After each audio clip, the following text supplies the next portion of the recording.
Hello, welcome, Gooners. Welcome back to the Gooner Pavilion. And this is the Pavilion Debrief. So we'll be doing this all season after every Arsenal game, win, lose, or draw. And we're just going to break down, what we saw in the game. Three things that went well, three things that didn't go well. So hit that like and subscribe button, guys. And don't forget the notification bell, guys, because YouTube has changed things around. So you get to find out when we upload new content as well. Okay, guys, 100% record is gone at Anfield, a 1-0 defeat, and Arsenal wasn't outplayed by any means at all. This was a very tight, disciplined game, and we came down to a wonder goal from Szoboszlai that nobody was stopping. I think that's fair to say. But let's break it down, guys. Three things that went right, guys, and three things that went wrong in this game. So first off, the back line, defensive resilience. Even with Saliba going off early, other times that sort of injury you start to shake a little bit, what's going on. But Mosquera stepped in. He was immaculate. A few jittery moments in the beginning, but that's kind of normal when you get inserted into a big game, you're not warmed up, not expecting it.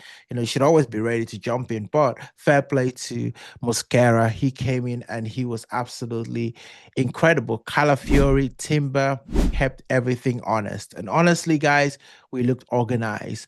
Liverpool had their moments, but we were compact and we stayed in the right shape, stayed in the fight until the 83rd minute, guys. So definitely went well. Midfield control. I love what I saw today. And I know a lot of people are already very negative about the lineup with Merino and Martinelli, and we'll come to that in a second. But I thought Zubimendi and Rice are developing a very good partnership, right? And it's a shame for Zubimendi that it was his foul that created the opportunity for Szoboszlai to score that goal. And I think, that in itself can make it look like he had a bad game. No, he didn't. The fact that this game stayed nil-nil, for 80 something minutes was the fact that Liverpool were not getting any joy in the midfield. And I dare say that the only time that they started to open up the midfield a little bit was when Curtis Jones came in. And Curtis Jones, I think he was just a different profile of player. I would have expected the Arsenal midfield to really prepare for him, but you could see Liverpool beginning to send those through balls in through the game. But again, that might just be the fact that it was that time of the match and Liverpool were going for broke. But I like the composure. They didn't fall. They were great, and I think we're going to see a lot more from Rice and Zubimendi. I definitely feel very very, very comfortable about what I saw from Zubimendi, and I think there's going to be more to follow. And I think finally, threats on the flank, right? Okay, one side of the flank, if I'm completely honest, because the left hand side was completely anonymous. And I, for one, bigged up Martinelli. If you watched the podcast and the preview, I bigged up Martinelli. I said he always gets the goal against Liverpool. He comes up in a big game. But what a way to shut me up in this game. Martinelli was completely anonymous. Listen, I can't defend him, but let's get off, all the criticism. He's not a bad player overnight. I think, when you do have your position get threatened, you would say when you play for a big club, you should always expect that. But the guy is only 23, right? So I still, expect him to recover from this, but maybe it's time to get him out of the spotlight for a little bit, right? So, but on the right hand side, oh my goodness, Nordi Madueke. I think all fans, Arsenal fans that were wondering why the heck did we go and buy Nordi Madueke from Chelsea, they'll probably be looking at that performance and thinking, maybe that's why Mikel Arteta went for him. I can't speak highly enough about Noni Madueke in this game. He gave a torrid time to Kirkus. And Kirkus stood up, right? I think Kirkus playing against Noni Madueke actually brought the best out of Kirkus because I haven't seen him play that well in the first two games of the season. But Noni Madueke was a handful for him. And I really, really love that. And then, of course, when Odegaard and Eze, came on, we had glimpses of creativity. It wasn't enough, but it was intense. And And maybe we see a little bit of what our front pairing could look like with Odegaard coming in or Madueke on the right. If Saka is gonna be out for a bit, I feel comfortable about what Eze is gonna do. In the few minutes he was on the pitch, he created a half chance. I wish he had belted that in when he got into the box. But sometimes you think you've got more time and than you should. But when you're playing against a team like Liverpool, you know that in the defense you don't have any time. And Odegaard created that little bit of chance, as well when he came in. We couldn't take it. Guys, what went wrong? Um, this is the flip side. Of course, it was no Saka and Odegaard only fit enough for the bench. Our two biggest attacking weapons missing from the start, and you could feel it in the final third, right? The spark just wasn't there, and I think that for me was something that I wish we had a full complement. It is really frustrating every time we go into these big games. We never have the full complement of our players, and I wish just for once we will have all the people that we need in the game and not have people go off injured. So and speaking about injury, that goes me to two what went wrong. Saliba's injury, bro. Oh, I mean, we just can't catch a break when it comes to injuries.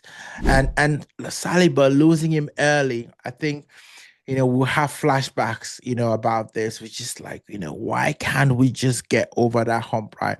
But the defense held. And to be real, the defense had. Liverpool didn't really have a lot of, chances in the game. And for those of, people that will be bringing up stats about Gyökeres and all of that, about him not having touches, Ekitike wasn't any better, right? This wasn't a game for strikers. This was a game for midfield and defenders, and it was always going to be sorted by a moment of magic. And when I was doing the pod, if you watch my prediction with Liverpool, I thought this was a 1-0 game. I thought it was a 1-0 game for Arsenal that we can go in there, be defensively solid, and get a goal from a set piece. I take it. Anfield is a difficult place, to go and get a win. Something happens when you're in Anfield. It's just strange. Liverpool can play bad, but they can still snatch a win, from a very odd, boring game. But I think Liverpool showed me today that they can be gods. It's a shame that it wasn't Arsenal that got them.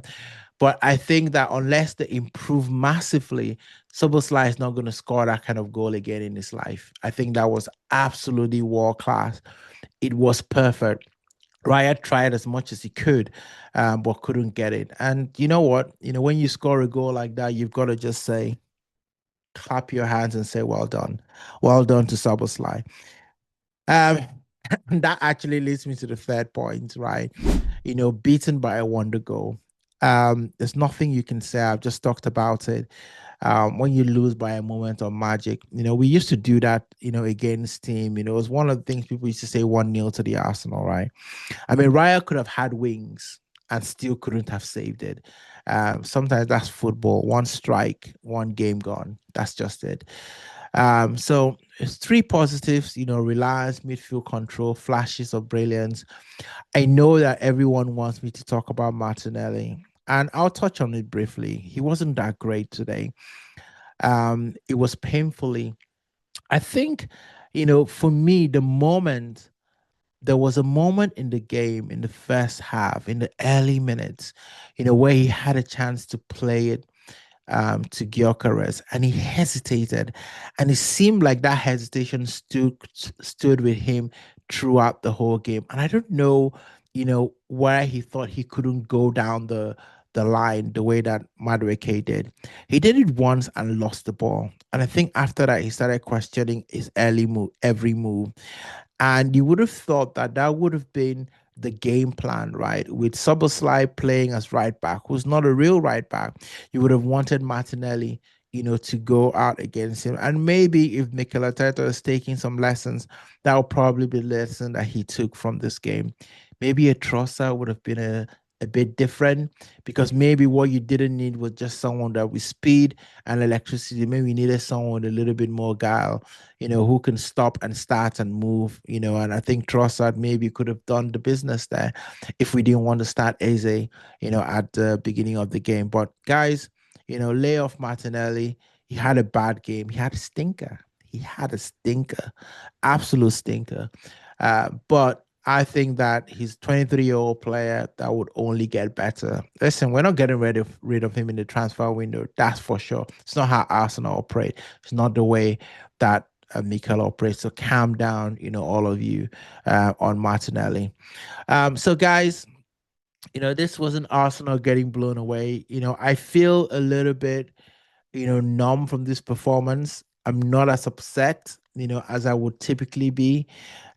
Went out for a little bit of a run after the game, and just to calm my thoughts down and just really reflect on this game.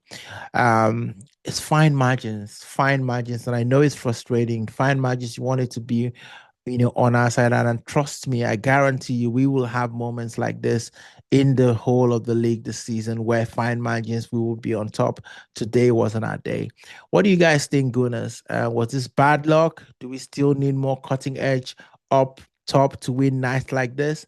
I need you to drop it in the comments as well. Let me have your say. Have your say on this.